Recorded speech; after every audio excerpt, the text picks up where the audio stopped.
Hey y'all, it's B. Not sure if you could see me well. I think that's better. So I am taking a break from work today. It's Friday, so I tend to work all day teaching English as a second language, as some of you know that I do.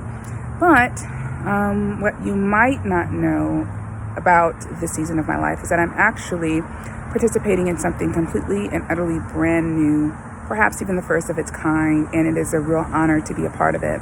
I was chosen as one of 3 people to be a part of Aprille Frank's, Epic Aprille, her CEO exchange program. And what that means is that for the next 6 months, I will be working inside of her business, Aprille & Co., learning all the things, doing all the things, and being a part of her team as I learn how to run a 7-figure business by being a part of a 7-figure business. So I have a really exciting announcement. If you've been watching my timeline, you know I haven't really been talking a lot. I've been kind of busy.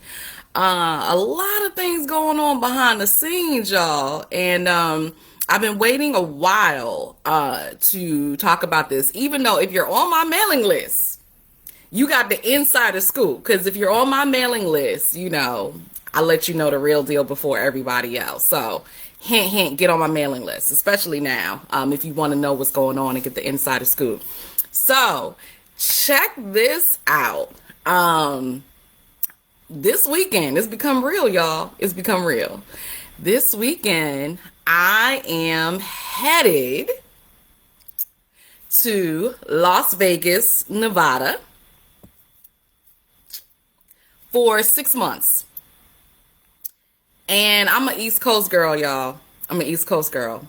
I have never lived on the West Coast. I love the West Coast. I love LA. But I have never lived on the West Coast. And I've only been to Las Vegas once. And, you know, I might be a little stereotypical and, you know, I see Las Vegas as the Strip. I'm not a strip girl. You know what I mean? I'm not a gambling girl. That's not my scene. I'm a, you know, I like the ocean. I like peace, right? I like to be away from all the people in my free time because that's what I do so much in my work.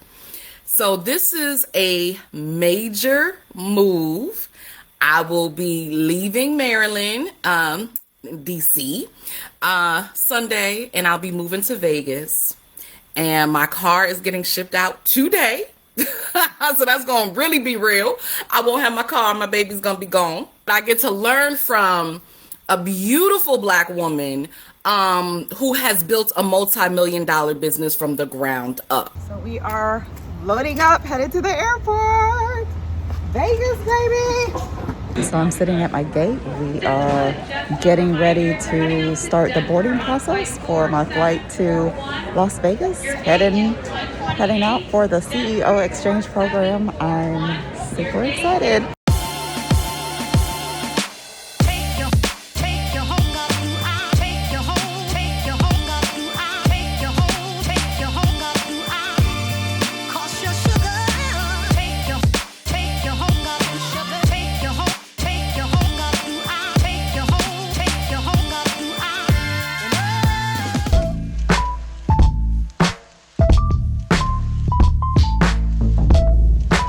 Here was such a transition that there wasn't a lot of fun things. You know what I mean? It was kind of like, okay, you're here, you're processing all this stuff. Now you're working and you're doing all the things. And so there wasn't a lot of fun for me personally. I feel like things are starting to feel more like me, right? The me. Not the me in transition, but the me stepping into a more mature B, if that makes sense. I said, honestly, the universe know what to do to get me here because I would have never signed up for a reality show. You know what I mean? It's like, yeah, that's cool for you guys, right?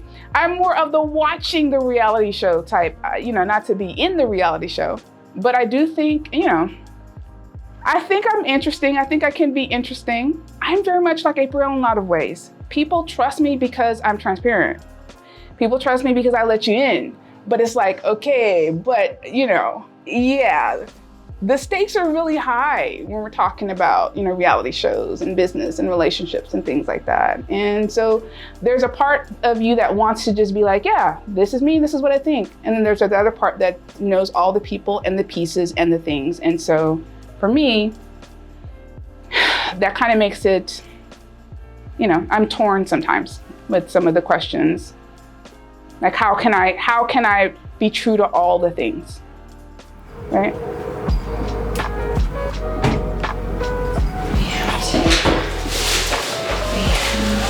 You have the cup, okay. This one is yours. Okay. What? It's kind of funny. It's not as much sun. Yeah, it's kind of funny outside. It's a little funny. You need a fork? Yeah. You have something that is a fork. I need a fork. I'm sorry, I'm over here poking on my face. I think I'm gonna go to urgent care after today. It's still swollen and it feels puffy. It's not completely numb, but it feels different on this side. What is it? I don't know, it's like my eye, I'm having a problem with my eye. Oh. And I don't know if you can see it, but it's kind of swollen over here. A little bit, a little puffy. Yeah, I it's wonder kind if of your like, tear duct is plugged. I don't know, It could be. but it's freaking me out. Your tear duct? Go to Your tear duct? Yeah, I think I'll go to urgent care. I used to have this client that does a monthly networking event, and so I would do the virtual aspect of it once because of COVID. We started doing it, adding in a virtual component, and of course I haven't been able to do it since I've been here, mainly because of the time difference. And so it just so happened to fall on that Wednesday that I was in town. So I went and I walked in, and it was it's outside, but I felt like a whole daggone celebrity. Oh my gosh, Tristan, I've been watching you on the internet. Yes. Yeah. See, and I'm hiding from all my Internet celebrity. does that. I'm literally with shades on, earphones, and sometimes with my head covered, because it's like I'm TikTok famous at this point, and I don't want to say I don't want to say I don't want to be. I'm gonna just say when I'm out and about, I just don't want to do it. Because what happened was a couple weeks ago, somebody was saying B, and I just started working real fast. It's like, She ran away. I did, and I think my daughter, she probably called that up because she's like, it's just a matter of time, right? It's just a matter of time. You gotta own that shit, babe. It happened, and I'm just like, I gotta go. Yeah. It's Like, definitely gonna happen. Man, who's that? And what's wild is people feel like they know you. They because do. They've seen you. So it's not even just calling your name. They're like, oh my God, I remember when you did. And I'm like, oh, I forgot. Did I do that? I was like, I said that. That helped you? Oh, that's awesome. I don't even remember what I said. Yeah, I think the more personal you are, the more they do feel like they know you. Yeah. And We're the same way. yeah. You know, we're the same way. Yeah. How many celebrities do you feel like you know just because you see them on social media in their daily life, Yeah. It's better when you're working on something you like, though. Yeah. Yes, It absolutely. feels less like work, I imagine. Yeah. Completely. Because you're creating. Mm-hmm. It's a God space. And That's it's how I your feel. vision and your everything. You don't have to ask Your baby. somebody, like, Yeah. your baby. Yeah. Aprille will be very upset when she hears us say here that we call business a baby. No, She doesn't like that. well, It is. okay. Well, I'm in her words all the time. She referred to Epicon as being her baby. Yeah, and how she nurtured it for so long. And basically it grew up, and it grew up into Epic Woman. Yeah, so I don't think she'd be upset at all. It matured. There you go. Yeah. I'm excited for Aprille. Yeah. Right.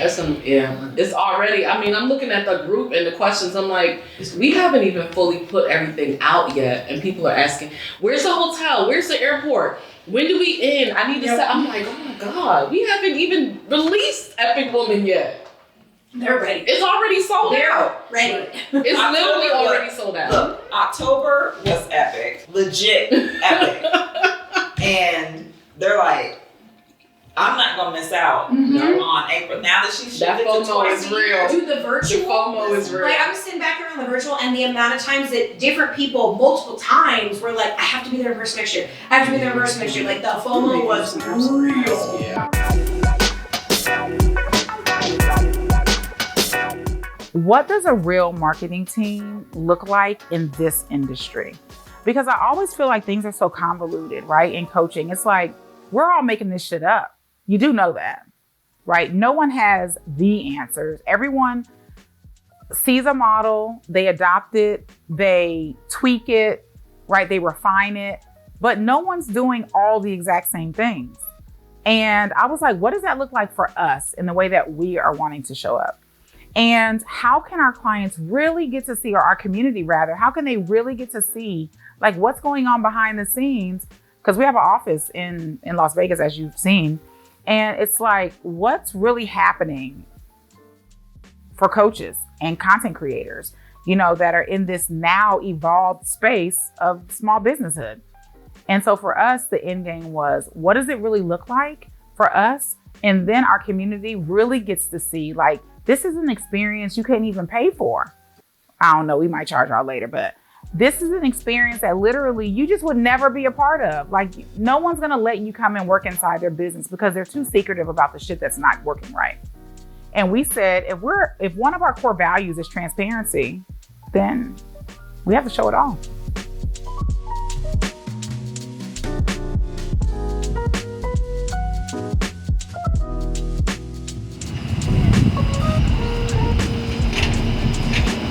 Oh my goodness.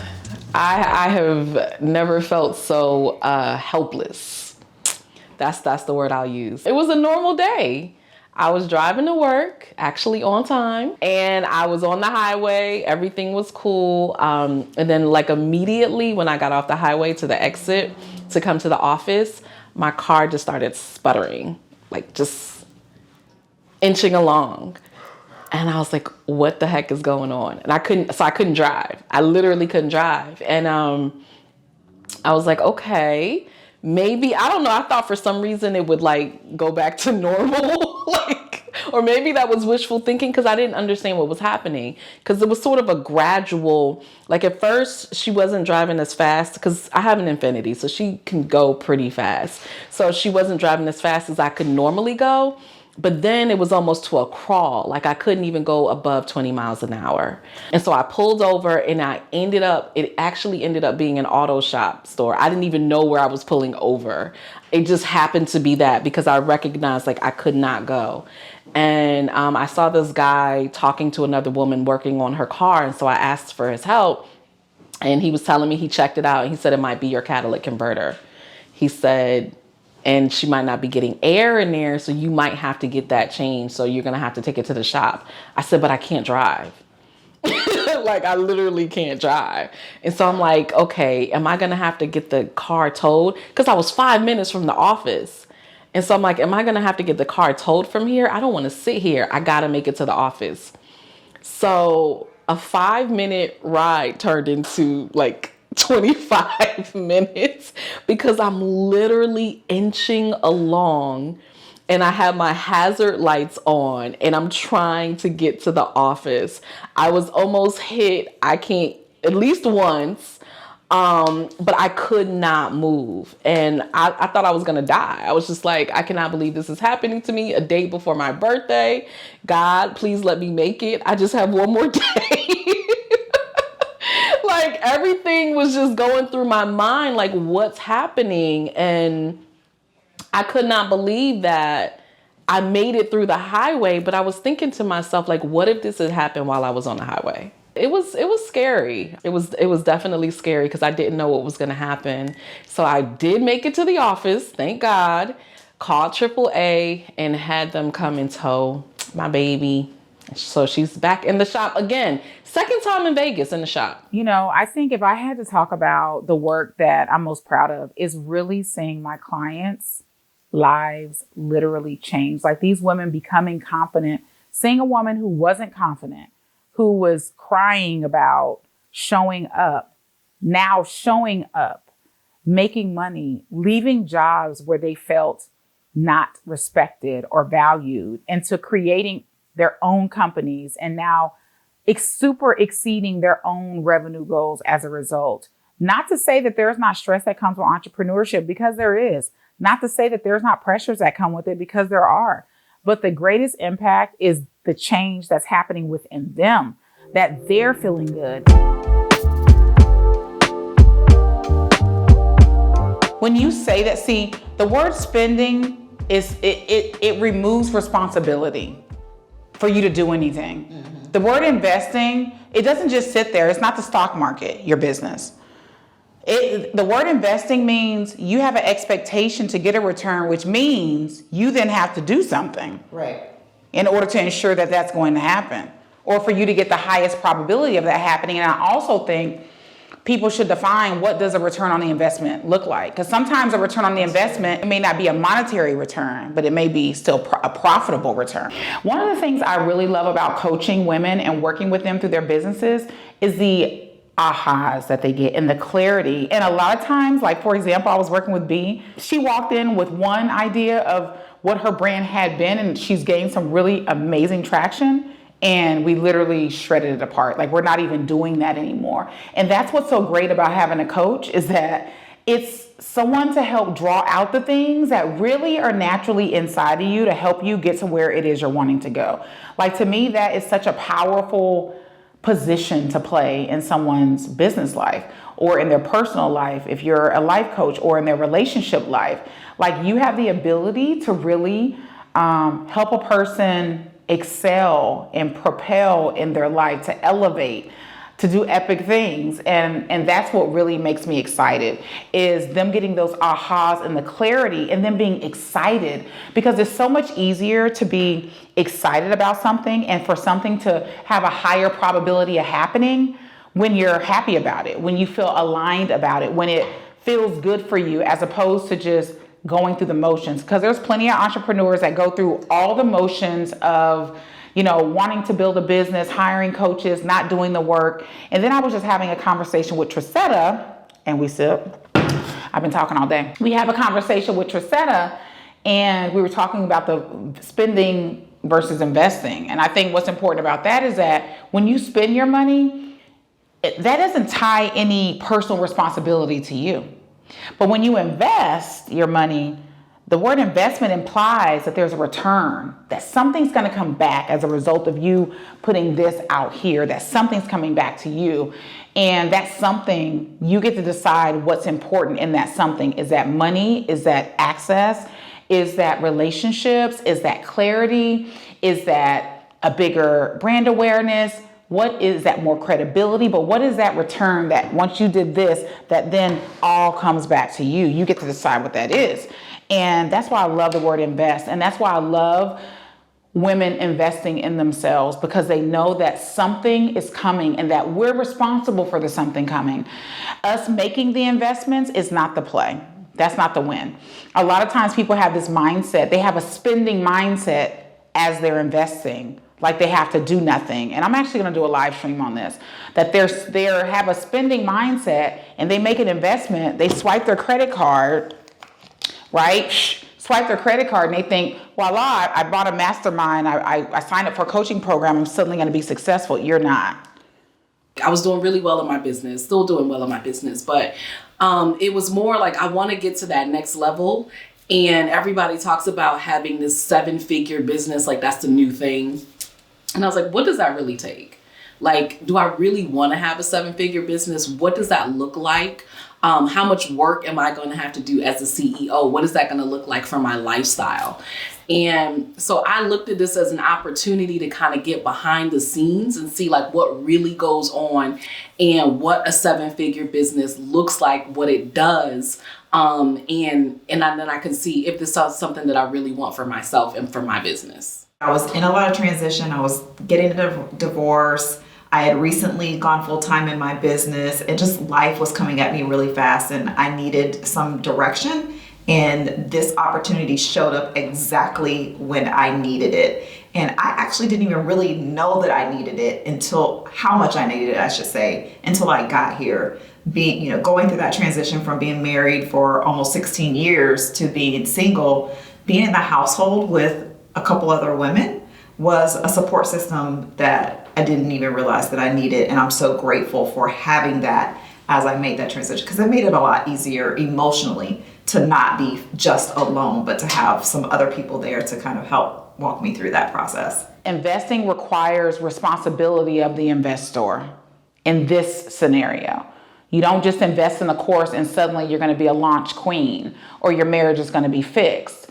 You have to actually do something. And I think that is really important for people to recognize, is that we are so personally responsible for our own success. and we're responsible for our failures. And I think we only fail when we stop trying, when we start pushing off the responsibility on something else, when we try to make other people or other situations or a system the villain, as opposed to just owning that shit and getting in alignment with who you are and doing the things that are necessary to get the results that you're wanting. I love this business.